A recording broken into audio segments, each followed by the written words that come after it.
ఈ వీడియో వీక్షిస్తున్న వారికి అందరికీ నమస్మాంజలండి. నా పేరు మహానందయ్య. నేను practising chartered accountant for the past 45 years Emmiganur, Kurnool జిల్లాలో.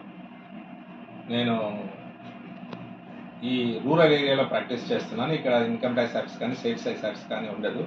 బట్ మా ఫాదర్ ప్రీ ఇండిపెండెన్స్ టీచరు. ఆయన ప్రోద్బలం వల్ల నేను రూరల్ ఏరియా విద్యార్థులకు కూడా సహాయ సహకారాలు అందించాలనే ఉద్దేశంతో విద్యా సంస్థలు స్థాపించి ఇక్కడికి కొన్ని వేల మంది విద్యార్థులు చదువుకుంటుంటారు.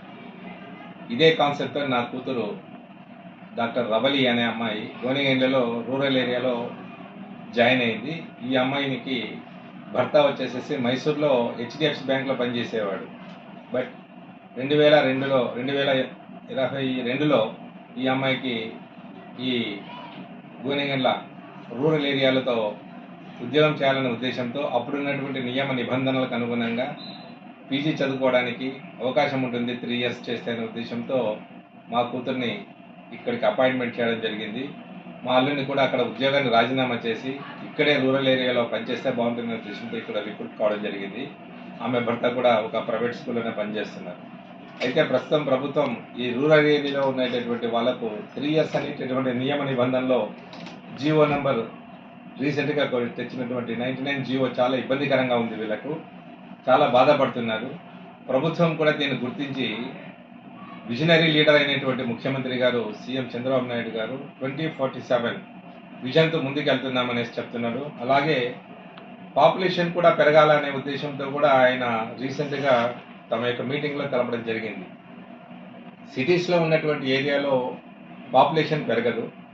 పాపులేషన్ ఎక్కడ పెరుగుతుందంటే రూరల్ ఏరియాలోనే పాపులేషన్ పెరగడానికి అవకాశం ఉంటుంది. కనుక రూరల్ ఏరియాలో ఉన్నటువంటి పిహెచ్సి డాక్టర్స్ హైలీ క్వాలిఫికేషన్ ఉన్నటువంటి వాళ్ళు ఉంటే తప్పకుండా ఈ పాపులేషన్ కూడా 2047 కూడా పెరుగుతుంది. ప్రతి తల్లిదండ్రులు కూడా ఒకరు కాదు కనీసం 2-3 పిల్లల్ని కనండి అని చెప్తున్నాడు చంద్రబాబు నాయుడు గారు. ఇలా పాపులేషన్ పెరగాలంటే రూరల్ ఏరియాలో ఉన్నటువంటి హాస్పిటల్స్ బాగా స్ట్రెంత్ అని ఉంటేనే పాపులేషన్ పెరుగుతుంది.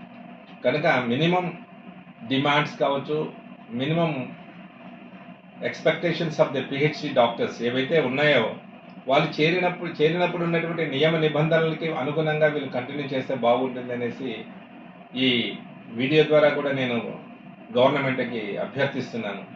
రూరల్ ఏరియాలో ఎప్పుడు డెవలప్ అవుతుందంటే ఇక్కడ హైలీ క్వాలిఫైడ్ పర్సన్స్ ఉండి మంచి డాక్టర్ ఫెసిలిటీస్ ఉంటే తప్పకుండా వీళ్ళు జాబ్ సాటిస్ఫాక్షన్తో మంచి ఉద్యోగాలు చేయగలుగుతారు. అప్పుడే జాబ్ సాటిస్ఫాక్షన్ అయితే కూడా డాక్టర్స్ వాళ్ళ యొక్క డ్యూటీస్ని కూడా సక్రమంగా డిశ్చార్జ్ చేయగలుగుతారు. నేను ఇంత హైలీ క్వాలిఫైడ్ అయినా కూడా నేను సిటీస్లో ప్రాక్టీస్ చేయకుండా మా ఫాదర్ యొక్క కోరిక మేరకు నేను రూరల్ ఏరియాలో ప్రాక్టీస్ చేస్తున్నాను. అదే కాన్సెప్ట్తో నా కూతురిని కూడా అర్బన్లో ఉండకుండా రూరల్లో ఉంటే బాగుంటుందని ఆ అమ్మాయికి ఇక్కడ తీసుకురావడం జరిగింది. గత 14-15 రోజుల్లో ఈ అమ్మాయి అక్కడ విజయవాడలోనే ఉంటుంది. వీళ్ళ యొక్క నిరసన కార్యక్రమాలు పిహెచ్డి డాక్టర్స్ కొన్ని వేల మంది కూడా అక్కడ నిరసన చేస్తున్నారు. ప్రభుత్వం వీరి యొక్క నిజమైనటువంటి స్వార్థపూరితమైన కోరికలు కాకుండా నిజమైన కోరికలు ఉన్నాయి కనుక ప్రభుత్వం స్పందించి వీళ్ళ యొక్క డిమాండ్స్ని ఖచ్చితంగా నెరవేరిస్తే బాగుంటుందని కోరుతున్నాను. మా అమ్మాయికి ఇప్పుడు 2 కూతుర్లు, పండగ కూడా ఇక్కడ లేదు. 2 కూతుర్లు కూడా ఒక అమ్మాయి ఫిజికలీ ఛాలెంజ్, చాలా సమస్యలతో ఉన్నాం. ప్రభుత్వం ఎలాంటి స్పందన లేదని తెలిసింది. దయచేసి వీళ్ళ యొక్క రిక్రూట్మెంట్ టైంలో ఏదైతే ఉందో దాన్ని సక్రమంగా నెరవేరిస్తే బాగుంటుందని ఈ వీడియో ద్వారా తెలియజేస్తున్నాం. కొత్తగా పిహెచ్సి రిక్రూట్మెంట్స్ ఏమైనా జరిగితే ఆ రిక్రూట్మెంట్స్కు కొత్త నిబంధనలు పెడితే బాగుంటుంది. కానీ రిక్రూట్మెంట్ టైంలో ఉన్నటువంటి నియమ నిబంధనలను ఇంప్లిమెంట్ చేయాల్సిన బాధ్యత, కనీస బాధ్యత ప్రభుత్వం మీద ఉంటుంది. ఇది దృష్టిలో ఉంచుకునేసి ప్రభుత్వం వీరికి కోరేటటువంటి కోరికలు ఖచ్చితంగా నెరవేర్చాలని ఈ వీడియో ద్వారా కోరుతున్నాం. ఎందుకంటే గత 14 రోజుల నుంచి జరుగుతున్నటువంటి వీళ్ళ యొక్క నిరాహార దీక్షలు చూస్తూ ఉంటే మనసు చాలా బాధ కలుగుతూ ఉంది. ప్రభుత్వం ఖచ్చితంగా స్పందించాలి దీని గురించి. ప్రభుత్వం ఇప్పుడు అన్నిటి వాళ్ళకు సౌకర్యం సూపర్ 6 సక్సెస్ చేస్తూ ఉన్నారు, ఫ్రీ బస్ ఫెసిలిటీ ఇస్తున్నారు.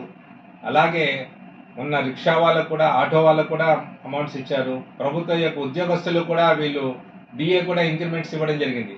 మరి వీళ్ళు ఎందుకు ఇంత నిష్పక్షపాక్షితంగా ఉండకూడగా వీళ్ళకు కూడా అడిగినటువంటి కోరికలు గౌరవ ముఖ్యమంత్రి వర్యులు అలాగే ఆరోగ్య శాఖ మంత్రి కూడా వీరి యొక్క కోరికలు నెరవేర్చాలనేసి ఈ వీడియో ద్వారా నేను కోరుతున్నాను. దయచేసి ఈ యొక్క పిహెచ్డి డాక్టర్స్ చేసేటటువంటి రాష్ట్ర వ్యాప్తంగా చేస్తున్నటువంటి ఈ ధర్నాను విజయవంతం కావాలి అంటే వీళ్ళ యొక్క మినిమం కోరికలను తప్పకుండా నెరవేరుస్తారని కోరుకుంటున్నాను. ధన్యవాదాలు.